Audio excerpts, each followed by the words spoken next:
Salut à tous, c'est Juan. Aujourd'hui, pour ce premier chapitre de ma chaîne, comprendre la vie en Israël, je voulais vous parler de l'agressivité en Israël. Alors, j'ai choisi de commencer par ce thème-là, parce que c'est une des choses qu'on remarque vraiment, une des premières choses qui sautent aux yeux quand on arrive en Israël, c'est l'agressivité générale dans laquelle on baigne.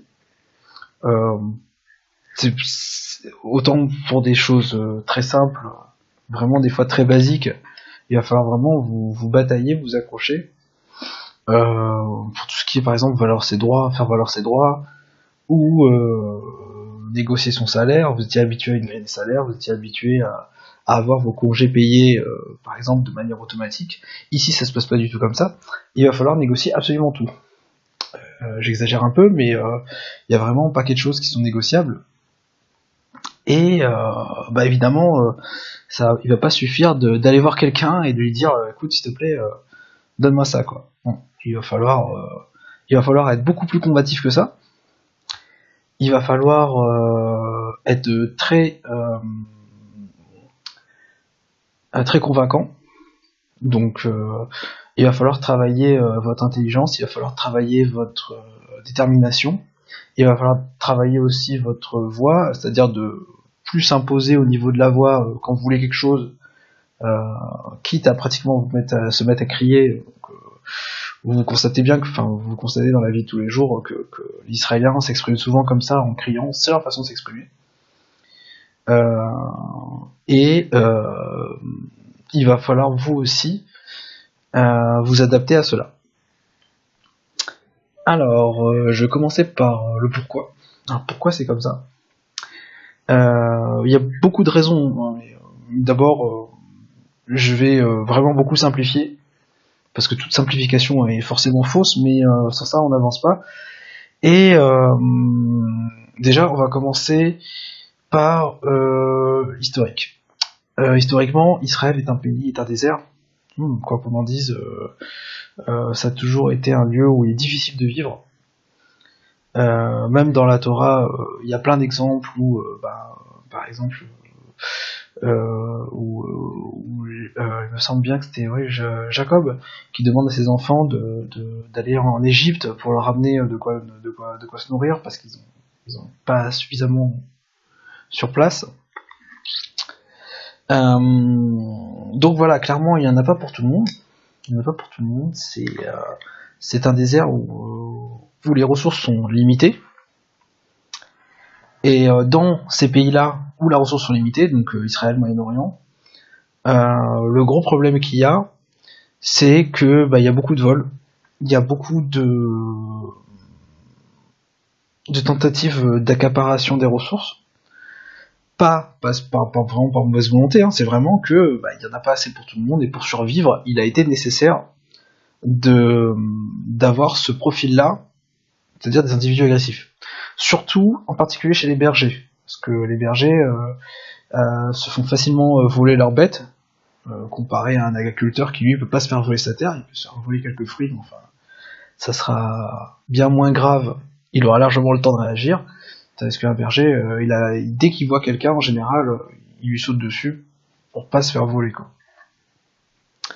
Alors, combiné à ça, vous avez la géographie, donc c'est un très petit pays, qui en plus n'est pas totalement habitable, puisque pratiquement la moitié est déjà cédée aux Palestiniens. Même si officiellement, sur les cartes d'Israël, la Judée-Samarine est encore israélienne, mais enfin, il est impossible d'aller y habiter. Il est quasi impossible d'y aller faire du tourisme.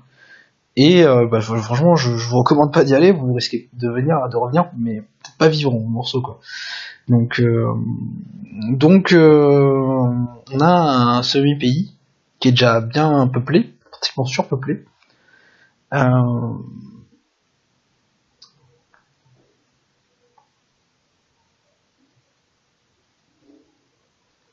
Et donc cette surpopulation crée des fortes concurrences.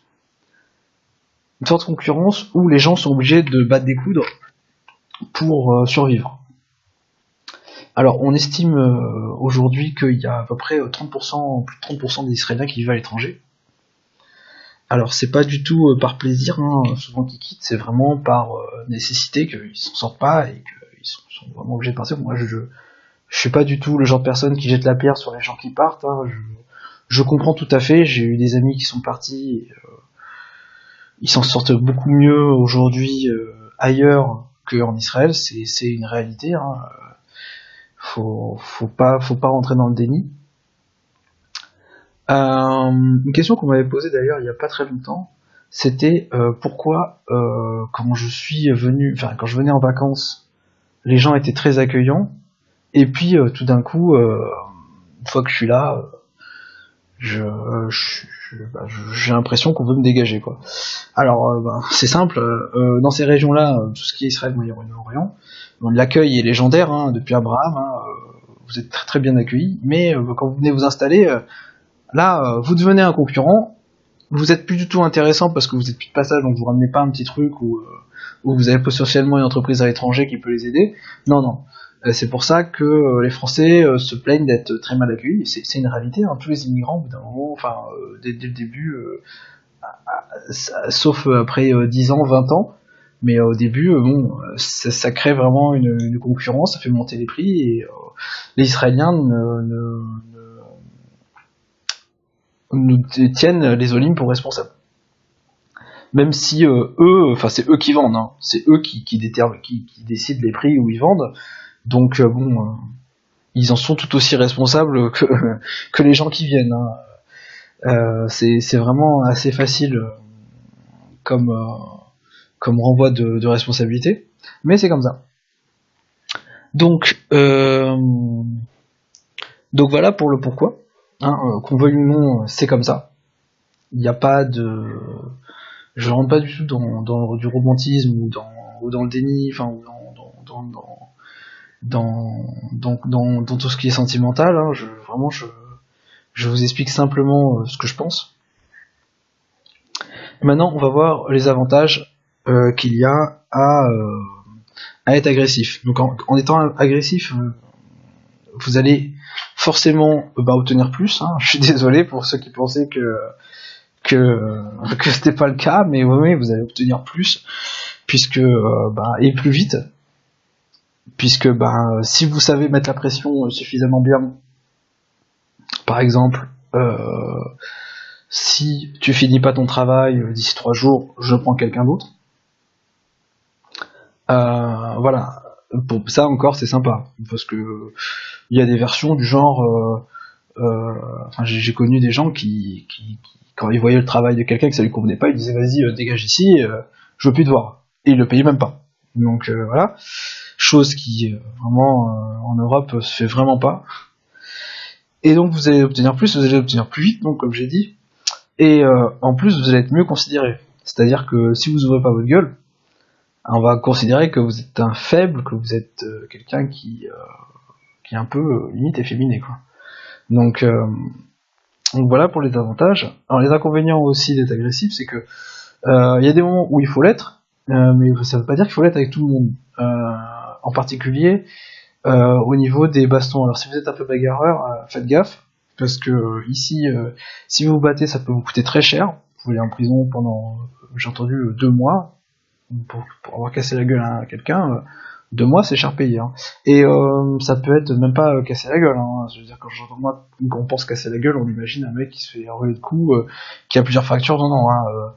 Une claque avec une petite trace, ça peut être facilement... Enfin, pour lui, ça déjà être un motif d'appeler la police. Bon, vous allez être relaxé, hein, c'est pas grave. Et la police va venir, ils vont rien pouvoir constater, mais vous allez quand même passer un certain temps à devoir vous justifier, sortir la théodote et compagnie. Donc voilà un des plus gros inconvénients. Ce genre de choses. Aussi, si vous avez tendance à pas faire vos enfants, ne le faites pas en public. Parce que là, pareil, vous êtes passible d'amende. Donc voilà, Israël tente de juguler un peu la violence physique, du moins, par ces moyens-là. Par contre, la violence verbale, pas de problème. Alors là, on peut y aller à 100%. Tout ce qui est violence verbale, c'est tout à fait permis. Ce sera jamais Vous pouvez même vous engueuler avec quelqu'un et le lendemain matin lui dire bonjour. Très souvent, il vous tiendra même pas rigueur. Donc voilà pour les inconvénients, quoi.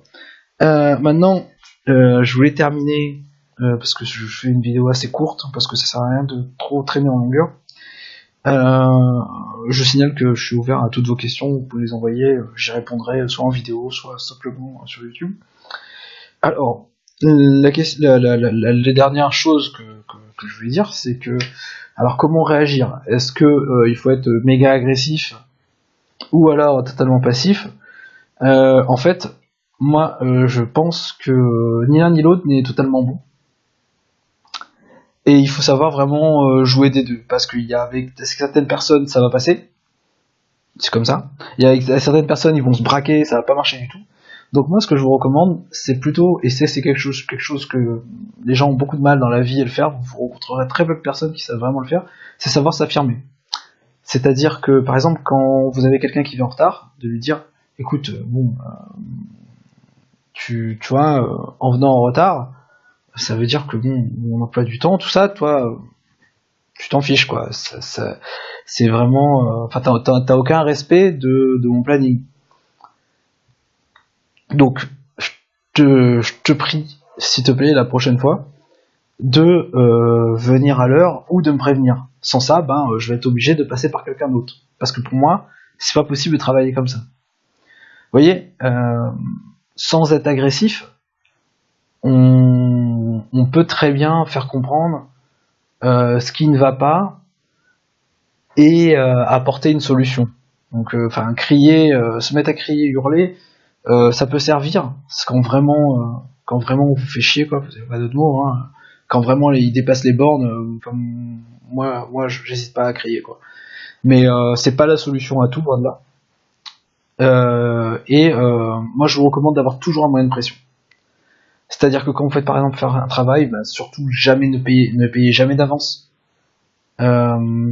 Et toujours une solution de secours, un plan B. Et faites-le bien sentir. Faites bien sentir qu'à tout moment, vous êtes prêt à pouvoir soit couper le robinet financier pour de menacer de ne pas le payer, et vice versa, de bien montrer que vous avez une solution de secours. Et si jamais, par exemple, vous avez besoin d'un recours à la loi, connaissez vos droits, c'est très important. Je dis ça parce que il y a que vous qui pourrez les connaître, parce que même les avocats ici ne connaissent pas bien les lois. Souvent, ils sont très qualifiés dans un domaine spécifique, par exemple l'immobilier ou les divorces, mais alors le reste, ils savent absolument pas. Et faites très très attention aux gens qui vous donnent des conseils, même à moi, hein, parce que je suis pas du tout non plus une source à 100% sûre. Mais moi, je vous témoigne juste de mon expérience. Mais faites très très attention aux gens qui vous donnent des conseils, c'est très souvent des gens qui n'y connaissent absolument rien, ou qui ont des notions qui datent d'il y a très longtemps, voire même d'autres pays, je pense en particulier aux Marocains. Donc ça se passe pas toujours comme on vous le dit, et vérifiez toujours par vous-même, sur internet par exemple, ou avec des personnes vraiment compétentes. Voilà, c'était Juan, et je vous dis au revoir, et j'attends vos questions. Allez, au revoir.